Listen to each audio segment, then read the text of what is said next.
Are you tired of losing matches in Mobile Legends before they even start? Do you feel like your bans and picks don't matter? Well, let me tell you that you're wrong.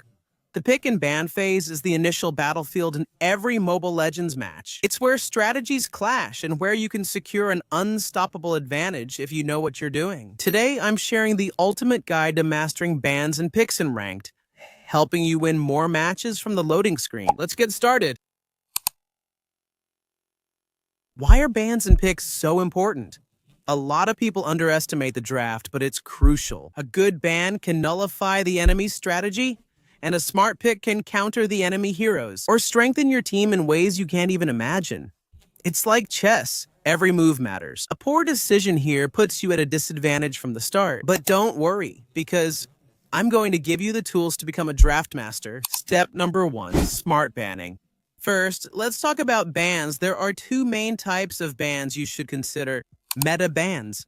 These are the overpowered heroes dominating the current meta. That's why you should always check the patches to know who's wreaking havoc. And I also recommend that you check out the tier lists that I upload every month to know which heroes are in the meta. And if you look at the top of the tier lists, you'll see that those heroes are usually the most banned. For example, right now, heroes like Granger, Hayabusa, or Kalia are almost mandatory bans if you want to avoid problems. Then we have contrast bans, or bans that are annoying for your team. Think about heroes that destroy your composition or are annoying for the picks your team wants to choose. If your team wants to go with a lot of crowd control, maybe you can ban Diggy, or if you're going with fragile marksman, you can ban Ling or Fanny to prevent them from diving you.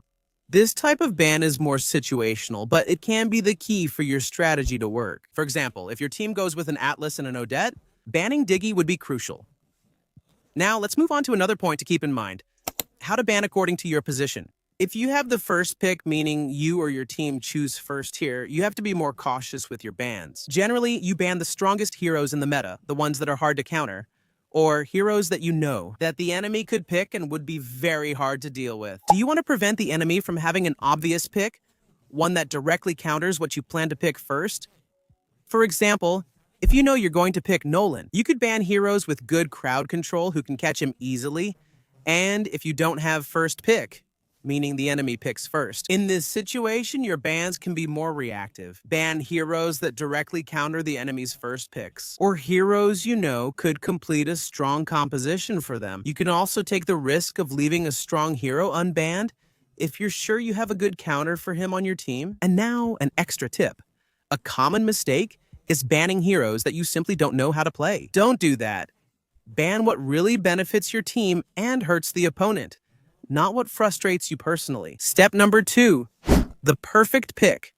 Now it's the picking phase. This is where you build your team. You have to think about composition, counters, and balance. First, we have the picks to fill roles. This would be the simplest part.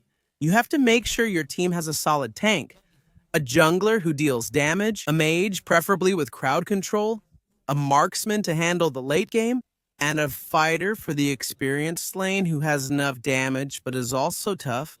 Then we have the counter picks. If the enemy picked a very strong hero, always think about their counter. Here are some examples. Lapu Lapu or X, Borg versus a fragile Lunox, a Kaja against a Karina or Fanny who depends on mobility, a Diggy against an Atlas or Tigreal to nullify their ultimates. Then we have the synergy picks.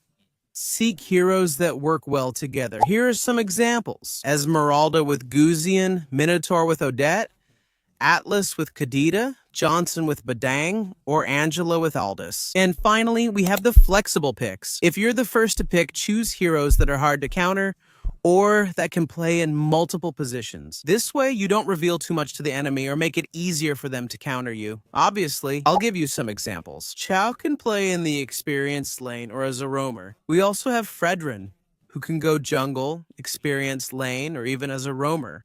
Then there's Lapu Lapu, who can also go experienced lane or jungle. We also have Saber, who can currently be used both in the jungle and as a roamer. And finally, another option could be Valentina, who can go mid lane or also as a roamer.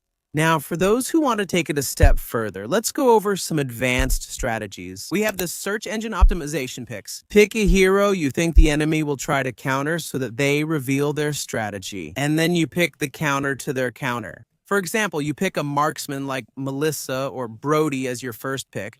Then you wait for the enemy to pick an assassin like Ling or Lancelot. And then you or your team pick a protective support like Angela or Florin. The second strategy would be the impactful last pick. If you have the last hero to pick, use it wisely. It's your chance to choose the perfect counter or hero to exploit the enemy's weaknesses. If the enemy has picked, for example, a very fragile team, your last pick could be Kaja or Cho to catch them and eliminate them instantly. Or, for example, if your enemy picked a team with a lot of crowd control or with an Atlas or Tigreal, the perfect last pick could be Diggy. And the last tip I'm going to give you is to always show the heroes you're going to use during the draft pick. Or if you can communicate, that's even better. But at the very least, show the hero you're going to use, because this is a very common mistake. And if you don't show the hero you're going to use, you might make your teammates not pick the best combination with the hero. I mean, you're going to have less synergy because you're not giving that information to your teammates. As you can see, the ban and pick phase isn't just a formality. It's a phase of strategic warfare, where you can gain a huge advantage before the match even starts. Mastering the draft is the first key step to ranking up in Mobile Legends. But once the match starts, the real game begins. And if there's one role that can carry games after a good draft, it's the jungler. So if you want to learn the 7 secrets of professional jungler players, I'll leave you the next video on the left side of the screen. It's the perfect complement to take your skills to the next level after securing a good winning draft. So I'll see you in the next video. Bye!